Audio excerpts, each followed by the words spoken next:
So, in the last and very first episode of the Kedoshim Initiative Podcast, I ranked all 37 Christian themed comics I have reviewed this year of 2023 that I believe are worth the read.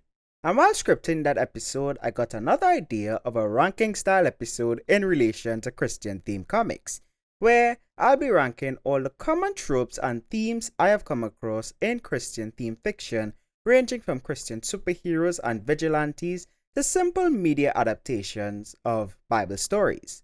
And as we go through the rankings, I would be providing examples of comics I have covered this year that fits into the various themes. All purchase links to the comics mentioned can be found in this episode's correlating blog post at thexplanations.com/KIP episodes/number 2.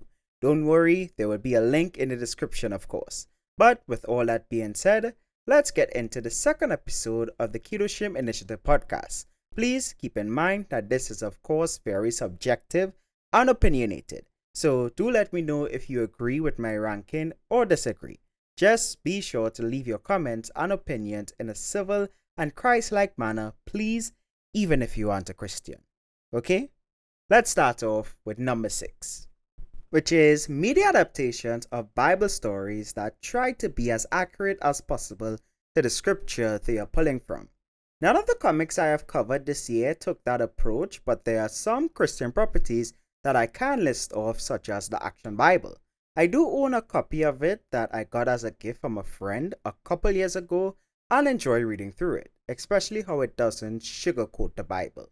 It works great as a visual commentary for me personally, or when I'm trying to quickly relay a Bible story to someone. I would whip it out and we would read through the story according to the Action Bible. As I said, it's a really good visual commentary and a jumping off point to really get into the scripture.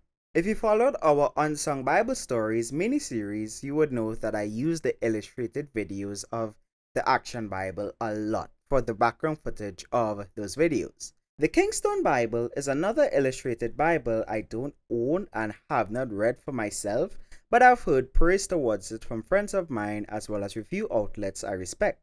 On YouTube, there's also Revelation Media's iBible series, where from what I could tell, is a continuous visual adaptation of the Bible into an illustrated video series. I won't really say it is animated, even though it technically is, because when I say animated, your mind, well, at least my mind, automatically draws to something like cartoons such as Tom and Jerry or Looney Tunes, or maybe the Pixar style or even Japanese anime. But their style is a more layered, parallax scrolling thing. I don't know what exactly to call it, maybe I am overthinking it, but regardless, any visual adaptation or media adaptation of the Bible fits into this category. Even dramatized audio Bible readings, with some of those dramatized audio Bible readings, they slap. It's really entertaining to hear the dramatized Bible readings, in my opinion. As well as the Bible Project and their Each Book of the Bible overview they are well known for fits into this category for me personally. If you know of any other work, not really of fiction, but of media adaptation of the Bible stories, like direct trying to be one-to-one media adaptations of the Bible, sometimes it's just literally Bible reading with illustrations and stuff, I think the AI Bible will fall into this category as well. Do let me know via the comments. At number 5, we have media adaptations of Bible stories that take a certain amount of creative levity while keeping the core of the scripture they are pulling from intact. Examples from comics I have covered this year would be Strange Tales from Eternity issue 0 and some stories from issue 1 as well as some stories from issue 2. Well, I think only Rocks Cry Out from issue 2. Strange Tales from Eternity issue 0 was just the gospel story. Nothing more, nothing less, through the writing style of Evan David. And I really liked it, especially the illustrations by Jeff Slemons. Strange Tales from Eternity issue 1 featured stories such as Proverbs 9 and the selections of Job, which were word-for-word illustrations for, you may have guessed it, Proverbs 9 and Job chapter 38 to 41. The way they did Job chapter 38 to 41 and adapted it into The story wasn't anything out of the ordinary that I had not seen before, but the Proverbs 9, man. The best way I can oversimplify it for the audio listeners is to think of it as Proverbs 9, the discourse between Lady Wisdom and Lady Folly, but set in a dystopian cyberpunk society setting. That it was the anime manga illustrations by Wilsa Sparadi. They're just really good and fit perfectly with the message of Proverbs 9. It is one of my favorite, like, small, like, adaptations of a Bible passage, fictional adaptations of a Bible passage, the way they did that. The Rocks Cry Out is a creative take on Luke 19, verse 40, which says, I tell you, if they keep quiet, the rocks will cry out. Where, in the creative retelling of it, we follow the journey of an animated rock from the day it was created on the third day to the new earth, witnessing the flood, the building of the wall, and the walls of Israel during the time of David, the arrival, the crucifixion, and return of Jesus, ending off with it seeing the glory of God on the new earth as described in Revelations 21 verse 1. Not that Revelation 21 verse 1 says anything about talking rocks, but it was just the author's creative take to express the concept which they were going for, which I liked a lot.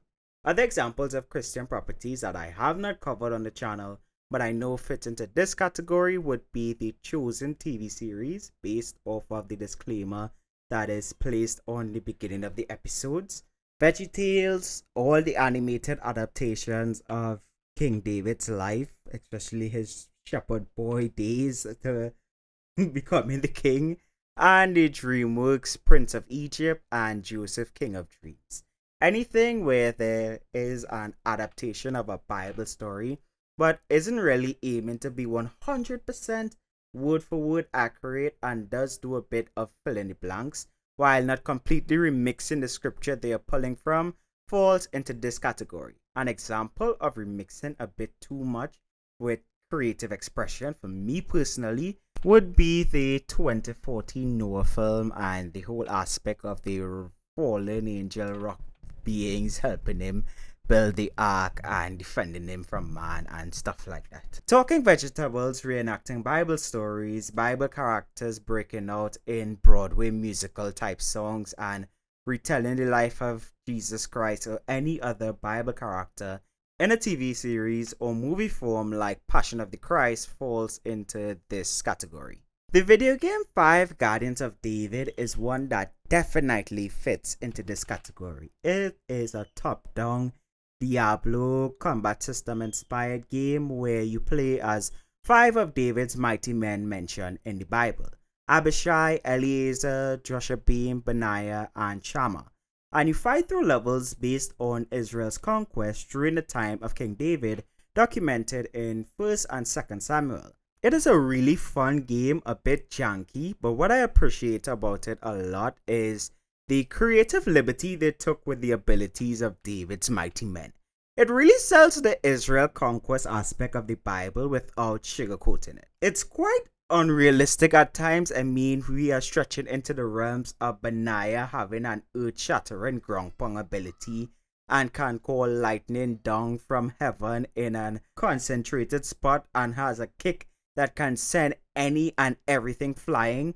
But I do really enjoy the interweaving of fun game mechanics and Bible stories in a God-honoring way that I don't think many Christian video game attempts have been able to capture. And for that, I really, really appreciate the game. There's also a comic I am yet to cover on the channel called Dominion: Fall of the House of Saul by Terminus Media. The oversimplified synopsis of it is Star Wars meets Narnia in this timeless story of war and family reimagined for a new generation. That is their official synopsis. And to the audio listeners, I can't do this comic's artwork and style justice, but think of it as the story of 1st and 2nd Samuel set in an advanced Star Wars-like galactic civilization where all the characters are humanoid lion people. It sounds crazy, and that is because it is as absurd as it sounds. I plan on reviewing it next year, but for now, I'll just run a snippet of their trailer. They are defeated. I have carried out the commands of the Almighty. Enough! Is tribute better than obedience? Because you have rejected his command. He has rejected you! Wait! The Almighty has torn the dominion from you today. Samuel! And has given it to one who is better than you. A man after his own heart. Samuel! To your people! I saw a young warrior. Who did you see? The spirit of the Almighty was with him. I will not lose my throne. Dominion is mine. I am king. I am Saul. At number 4, we have biblical time travel theme stories, which is a concept when done right can work well, and when done wrong can drift into wacky territory. There was only one comic that I covered this year that centered the story around the theme was Calvary Academy. For me personally, when it is done in an observational way or observational style of time travel, which is seen in the animated series Superbook, even when they insert the character directly into the story in a fictional way like Superbook, I like that a lot. However, a manner that I am not too fond on is something along the lines of what I mentioned in my Calvary Academy review and the direction I hope this story doesn't go down towards. I do need more convincing, and I am certain I'll get it in the next issues. Because currently, when it comes to theological basis, it's a 4 out of 5. The concept of an angel assembling a group of young people for a special task from heaven, time traveling and having a one-on-one with Jesus and Pharisees manifesting into demons all sound like a very cool concept, but it is also a concept, if not done right, can easily drift into madness by rewriting Bible stories for the sake of being imaginative and changing the entire meaning of a passage, which is something we don't co-sign on the channel and have thus far with an ongoing series that is trying a similar angle, been having not too good of an experience with being 2 issues into the comic series thus far. I do have hope that Calvary Academy will execute the concept well, especially after reading the story and art guide that came with my purchase of the comic for being one of the first 20 people to buy it, but I want to see where the story goes issue by issue when it comes to time travel and angels and demons in Jesus' time, knowing about the time traveling angels and their school of time traveling children. You get what I mean? Like, that sounds really cool, but if issue 5 entails that this band of time traveling angels and chosen children have a part to play with Moses and the 10 plagues, we gonna have a bone to pick. And I'm not referencing it in the way how Superbook does, where like the kids in Superbook are helping Elijah and they fill the stuff for the sacrifices, those episodes. But in the way where it like completely rewrites the story that Caleb and they were instrumental because this, that, and the other of killing a demon and stuff, and they like it. I'm sorry, I have like PTSD when it comes to these kind of concepts that it just goes off the rail. Recent comic that we've been covering that I was really enjoying, I am really skeptical about it and the concept on a whole. So if it goes down that path on like these time traveling angels and children were instrumental to certain Bible stories in a completely different way to how it is presented in scripture, we gonna have a bone to pick. Bible X Gate Zero is another example of a series playing heavily with the biblical time travel trope that I think, at least from what I have seen and played in a demo, looks like it is going to execute it well, and I do look forward to it.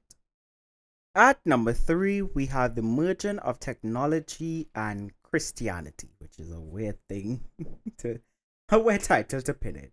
But I would start this one off with a comment thread under our Alpha Red issue 3 review where someone said, "Just an honest observation from my perspective. Why are Christian comic superheroes relying heavily on scientific gadgetry to deal with supernatural threats when Christianity vehemently denies a lot of key scientific facts? It's like we Christians like to cherry pick what we like and use it where we like, It's like fighting your enemy with your enemy's ideas and tactics, just saying. And Nikki, one of our resident frequent commenters, responded, "Not sure what sect or denomination of Christian you are, but most of us don't deny scientific facts. We do, however, argue interpretation of those facts." An initial commenter responded, "I can agree that there are many Christians who do not deny scientific facts, but I am not sure about the most part in your comment. With interpretation of scientific facts, what wrong is done?" And my response to this thread is pretty much the main point of this category. And I said, I echo Nikki's position. I am not against technology and science, nor do I think it's anti-Christian. At least as Nikki said, from the sect of Christianity I ascribe to. I think when she says interpretation, and feel free to correct me, Nikki, as I don't want to put words in your mouth, I believe it is from the approach of accepting natural science but not leaning into theories, especially the ones that as more scientific discoveries are made, they debunk said theories. At least that is the view I have and don't particularly see it as cherry picking. I personally don't prescribe to theories that are set out to disprove God, nor do I hold on to the God of gaps theories proposed by Christians either. As for Christian superheroes relying on technology, I don't think it is anti-Christian or anti-God. If you actually follow the stories we have covered as you made your observation seem quite general, the technology aspect is just a supplement to the spiritual aspect. Example, in this same issue, the protagonist used his spiritual discernment, which he does not fully understand how it works. He just describes it as a feeling of sensing evil to track down the location of the antagonist who is working with the devil.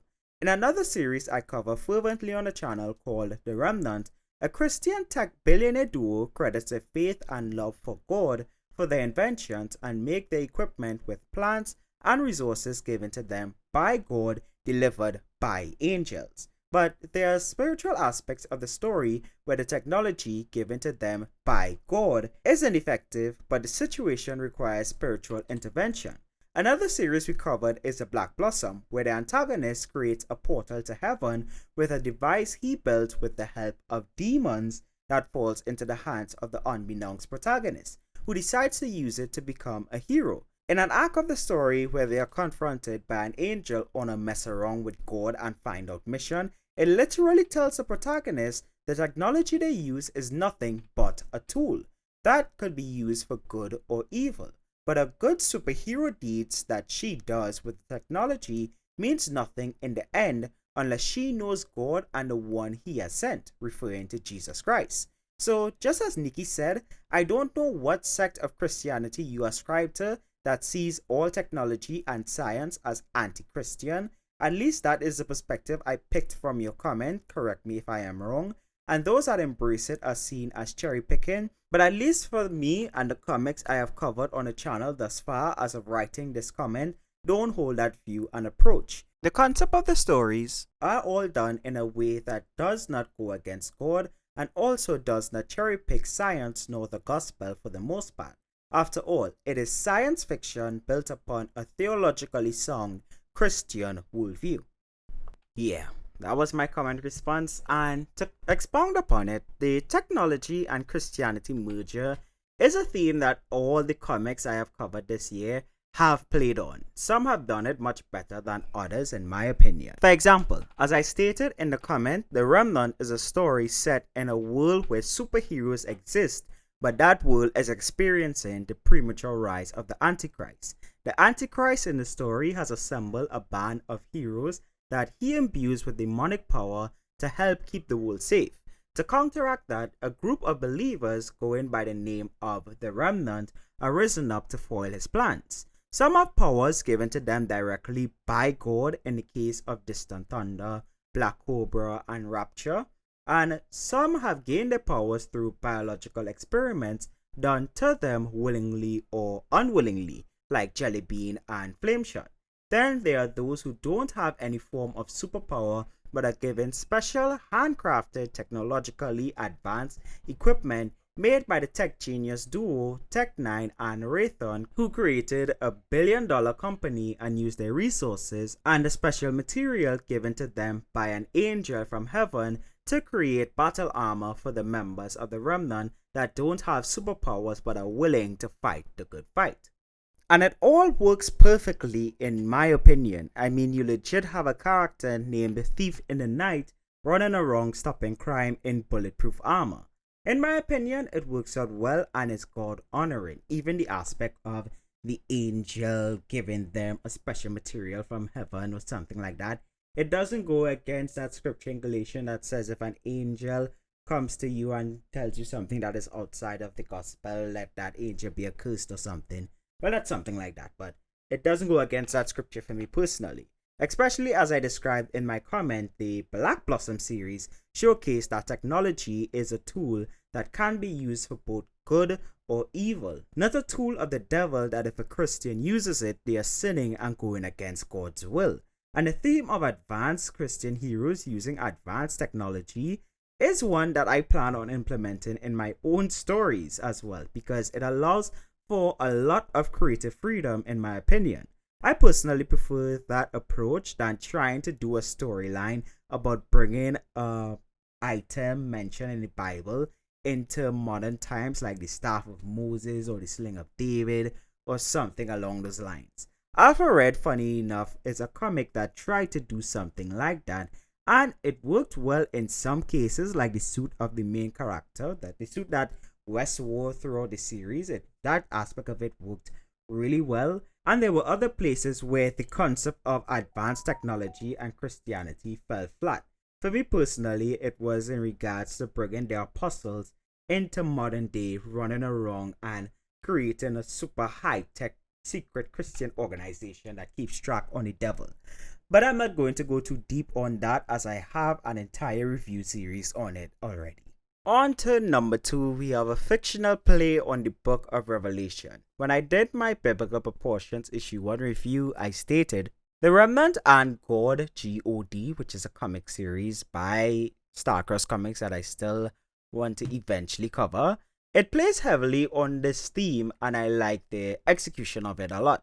The end times and the Book of Revelation is the aspect of the Bible that has really been up to interpretation. So I do appreciate the different perspectives folks take on it in Christian fiction, once it is done while adhering to a sound biblical worldview.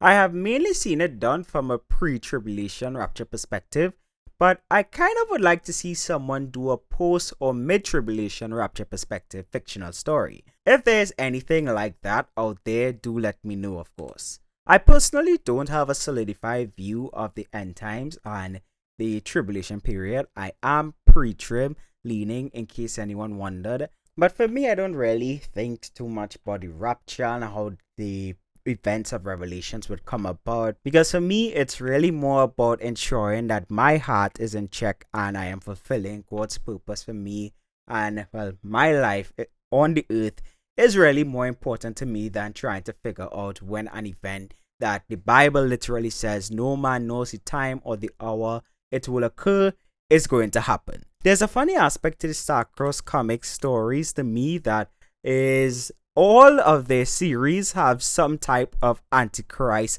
character or some character proclaiming to be the bona fide Antichrist, that when it was time to make a crossover, they had to choose whose Antichrist is going to be the legit Antichrist. It was something that I was told by Joe Spicer, not in those exact words, I did paraphrase his words, but he is the founder of Starcross Comics, and it was based on a DM conversation we had a while ago, and I told him that I think Antichrist tier list video is in store soon.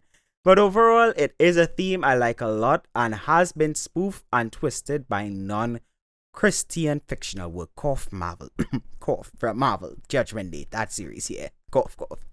It leaves a lot of room for creativity without venturing into rewriting and twisting Bible stories to be imaginative, or because you have a gripe with God. Cough, cough. Yeah, you know what series I'm talking about. Before we get to number 1, I do have some honorable mentions. With honorable mention number 1 being Narnia and the Lord of the Rings type stories that are inspired by those books and stuff like that. Allegorical style stories really and truly all fit into this honorable mention category, as well as The Pilgrim Progress. I love the movie adaptation of it that can be found on Vision Video's YouTube channel. I am not much of a Narnia or Lord of the Rings fan, and I do hold a stronger than most level of conviction towards the themes evident in the stories.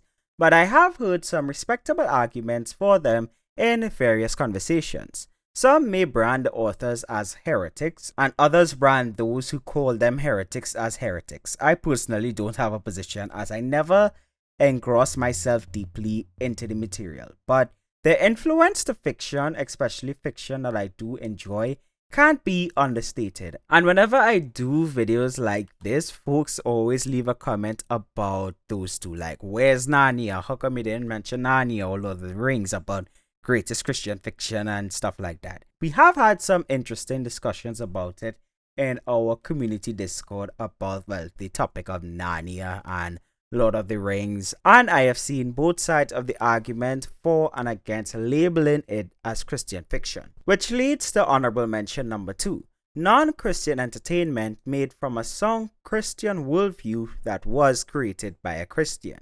These are stories created by Christians but don't fall into the explicitly Christian entertainment category.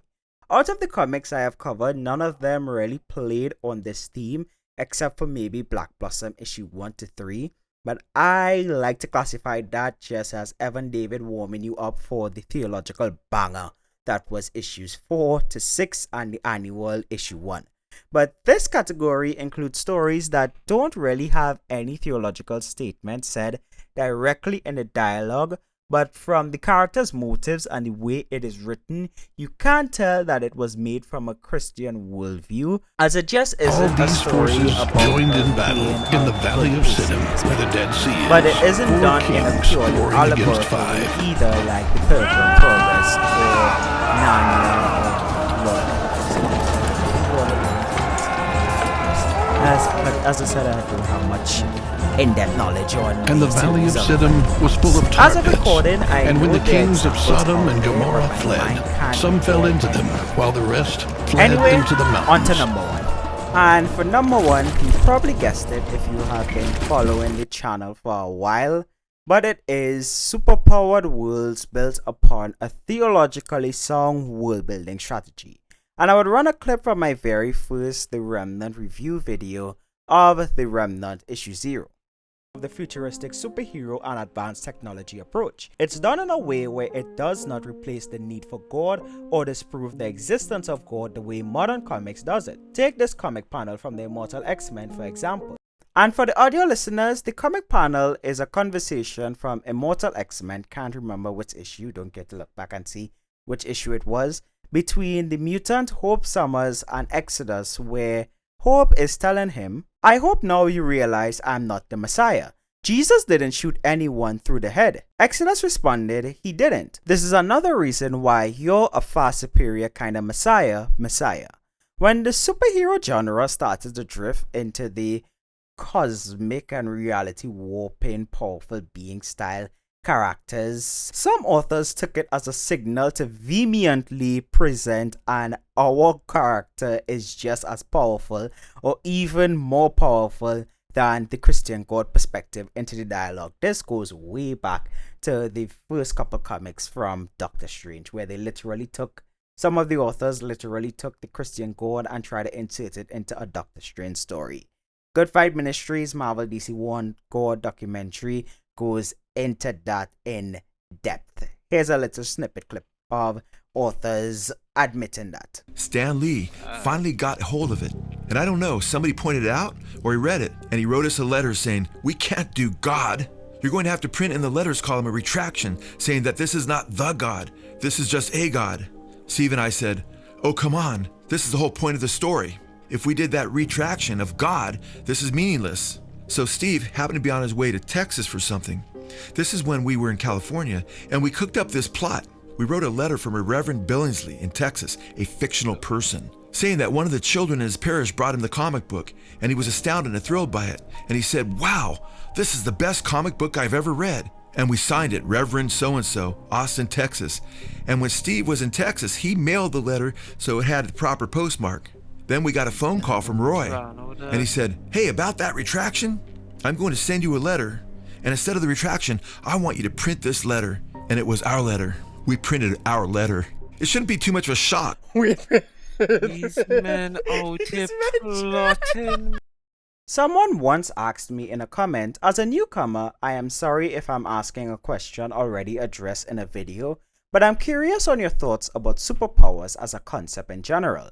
Obviously, anything attributed to magic or spiritual beings would be witchcraft, and I would probably say anything that taps into nature, special crystals, or stones would also fall under biblical definitions of sorcery, even if the in-universe explanation for that character's powers have nothing to do with demons being the actual source of nature's powers. But would you consider other sources of powers not technological in nature, like an Iron Man suit, also on the level of sorcery, such as radiation or a scientific super serum? Or if a non-human being, i.e. aliens, was simply born with an innate ability? I've wondered on this topic because even though they aren't explained as magical, they definitely are beyond the norm and produce miraculous results. And my response is really the main reason I love the approach of all the Christian superhero style comics I cover on the channel. I think you sort of answered your own question there, or it's a matter of we really do think alike. For me, it all comes down to source of power. I never really saw superpowers inherently as being anti-God. I am a lover of tech-based heroes, X-Men, and the DC Lanterns concept of power, which are genetics in the case of X-Men and pulling from the emotional spectrum for the Lanterns like will, love, rage, and greed. Because I think that though these things, even the good aspects of the emotional spectrum, not godly, there is a difference, can be used for really good things or really bad things as we have seen throughout history. It reflects a real, though fictional approach to human ambition driven by emotion, which is the best way I think I could put that. At least that is the allegory I get personally from the Lanterns concept of DC. For me, I think powers begin to drift into being anti-God when it starts to go into reality warping along with witchcraft and demonic sources, which the person also mentioned. Even the aspect of God beings like Eclipso and Spectre, I have seen some arguments for Ghost Rider and the Spirit of Vengeance, in my opinion, are problematic. The concept of a mere man being ascended like the Spectre and becoming the host of an aspect of God is already a problematic concept to me. But the way he goes about doing things, especially with the magic and witchcraft aspects woven into these characters that are representing God, is often not a reflection of who God is or how he operates, even in times of wrath and vengeance. They are often written, at least from what I have come across, some of view of God stemming out of God as a narcissistic being that likes to punish people and wipe out nations for no apparent reasons. Just going off of some authors, statements of some authors who are connected to the characters and that are written with that kind of view. Jeez, I'm stuttering here. Once again, talking about the ones I have come across, I am not well versed in it. Some people have brought some interesting stories involving these characters that I am yet to check out, and as someone who is quite well versed in Bible knowledge, it leaves a sour taste for me personally, because even in the Old Testament passages that people often like to pick and pull from Samuel and 1st and 2nd Samuel, where God gave the Israelites instructions, are going off my script for a little bit here, but going off of the comment, just passages from like the Old Testament people like to pull and then drop in comment section saying, see, this is why the God of the Old Testament or the God of the Bible that Christians say they serve can't be trusted because he's an evil being that likes war and slavery and to wipe out people and stuff like that. When you read through the Old Testament, when God operated in quote-unquote wrath and vengeance, he was still operating in mercy. If you read the book of Isaiah, I am currently in the book of Isaiah. I'm doing a personal commentary of the entire Bible, just writing out my thoughts and stuff while I read through the Bible in currently 3 full school notebooks in length. I've reached Isaiah, and reading through Isaiah, you see where God is still operating in mercy and how merciful God is even in times of wrath and vengeance. And when you see things like that, especially for some folks that look wrong in my comment section and stuff, they would hit you with, "Oh, you're just indoctrinated, you hate that." Like, those kind of statements. And people often like to look at the God slew and not the "and God warned" for a ridiculous amount of time. Or especially like if you read Isaiah on like the passages of mercy, when even in times of wrath, or when wrath is impending, when justified wrath is impending, is like folks just want to say we cherry picking the Bible when they cherry picking. But that's enough of my rant. Back to the comment. So yeah, that is my opinion on superpowers. They aren't inherently bad or anti-God. It's just a matter of the source. But even with what I stated I liked about them, it's the exercise caution, especially with the worlds they inhabit. Because at one point for decades it will be just genetics, and now post Judgment Day, cough cough, Marvel Axe Judgment Day, the X-Men powers stem from a gene manipulation by the creators of the universe, whose canon creation story is a flipping of Revelation 12. So yeah, there is that as well. I'm sorry, I have to let me stop ranting. Let me continue with the podcast. It's a podcast. I think I'm allowed to rant. You guys will let me know. For those who still listening to this point, it's just getting all the thoughts out there. But I have already stated earlier in the episode why I like the Remnant's approach to superpowers, but I would reiterate because I believe it is the best execution I have come across thus far of a superhero story done well within the confines of a sound Christian theological worldview without coming across as unbiblical the way a lot of Marvel and by extension DC stories do. Yes, even though those stories are just fiction. In the Remnant, the events of the Bible happen exactly as the Bible described them to happen. Then, the time period that the comic is set in is after Jesus ascends to heaven and then before his return. There is no cosmic universe-ending threat or world in peril plot points other than the premature rise of the Antichrist. You don't need a world-ending plot points to have a good and engaging story, in my opinion. Christian heroes fighting against some good old, very demonic, biblically inspired demons is more than enough in Christian fiction for me personally. There are stories that try to do something like that in the case of Alfred, where the main plot point was about stopping the devil's world domination plan of biblical proportions, and I find it worked out decently, though there were aspects about the execution that fell flat to try to do this world domination and stopping the devil plan. And I didn't like some aspect of it, but it was serviceable.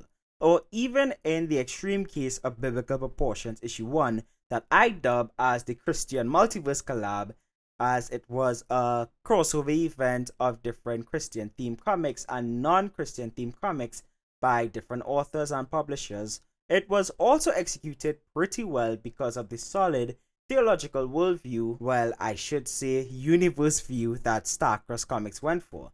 I highly recommend you check it out. Well, I highly recommend you check out our review and grab a copy of Biblical Proportions. Even though I go on record and say I don't really like of the story execution of it, the concept execution I loved a lot.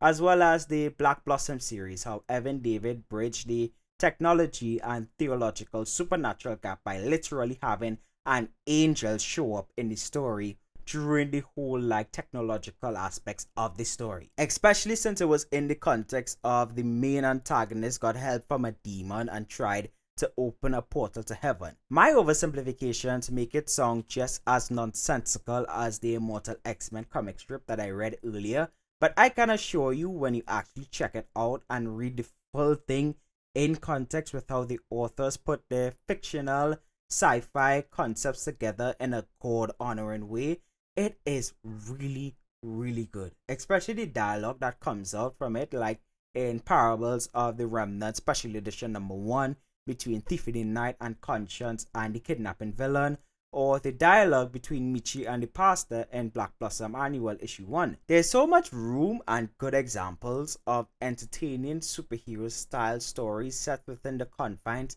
of a biblical worldview that, for me personally, I don't see the need to go back to reading stories that seem to make it their mission to make a jab at Christian theology with the new releases from some authors. Yeah, I have. It ain't really a grudge, it's more of a gripe, if you guys understand me. But I digress. Anyway, that is it from my very subjective and opinionated perspective of my ranking of 6 themes I have come across from reviewing 37 Christian themed comics this year, as well as from media properties I am aware of. Be sure to let me know your very subjective and opinionated perspective in the comments down below, and let me know as well of any series you think I missed. There are some I could read off the top of my head that I still have to cover going into next year, such as the Asprey Comics universe and Hybrid Son of God by Luke Stone, and there are some other stuff in the Starcross catalog and some other Christian comics that you guys told me about in the comments of our first episode of the podcast. If you enjoyed this episode of the podcast, then be sure to leave a like on it and follow us on Spotify for our future episodes, and subscribe to us on YouTube for our continued breakdowns and reviews of Christian entertainment. We also stream every Sunday starting 7 p.m. Atlantic Standard Time, continuing to develop a top-down shooter game based on Parables of the Remnant Issue 4. I am taking things a bit slow for the rest of the year, so the final 2 episodes of the podcast for the year would be some more highly subjective and opinionated ranking style episodes. This episode was actually supposed to start off our interviews with the different Christian authors of the comics we cover on the channel, but I am really busy working on another project that has my schedule a bit sporadic to really bring and schedule to do guest interviews with confidence when I don't even know my schedule during a week. But starting next year, we would be having interviews with some Christian creatives, both established and aspiring. So yeah, thanks for tuning into this episode of the Kedoshim Initiative Podcast. Link to the blog post with purchase and reference links to everything I talked about, comic references and stuff, will be in the description, and I hope you enjoy the rest of your day.